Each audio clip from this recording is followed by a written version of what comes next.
Flop అయిన hit cinema. Flop అయిన hit cinema అనే సిరీస్లో ఫస్ట్ మూవీ గురించి మాట్లాడగలుగుతానంటే తెనాలి. ఇది నేను రిలీజ్ అయినప్పుడు చూడలేదు, కానీ రిలీజ్ అయిన 15 years తర్వాత మా ఫ్రెండ్ ఎవరో సజెస్ట్ చేస్తే అప్పుడు టీవీలో చూశాను. తర్వాత డిస్కషన్స్లో తెలిసింది ఏంటంటే, రిలీజ్ అయినప్పుడు ఈ సినిమా హిట్ అవ్వలేదని, పైగా ఎస్పి బాలసుబ్రహ్మణ్యం ఈ సినిమాకి ప్రొడ్యూసర్ అని కూడా అప్పుడు తెలిసింది. అలాంటిది ఈ సినిమా ఫ్లాప్ అయింది అంటే మాత్రం నాకు చాలా ఆశ్చర్యం కలిగింది.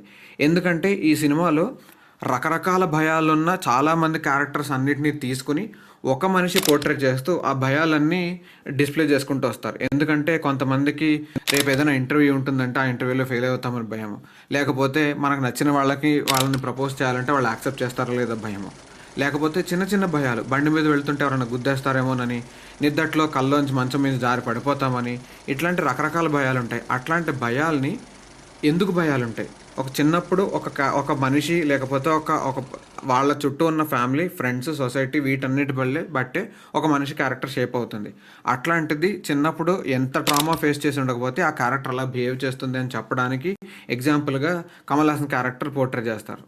అట్లాంటిది అంత రియలిస్టిక్గా ఉన్న క్యారెక్టరు ఆ టైంలో సొసైటీకి ఎందుకు అర్థం కాలేదు, ఎందుకు ఫ్లాప్ చేశారో నాకు తెలియదు. కానీ అప్పటికంటే ఇప్పుడున్న సొసైటీకి ఆ సినిమా గురించి వాళ్ళే ఎక్కువ మాట్లాడుకుంటున్నారు, ఇప్పుడున్న కాంటెంపరీస్ కానీ ఇప్పుడున్న సొసైటీ వాళ్ళు కానీ.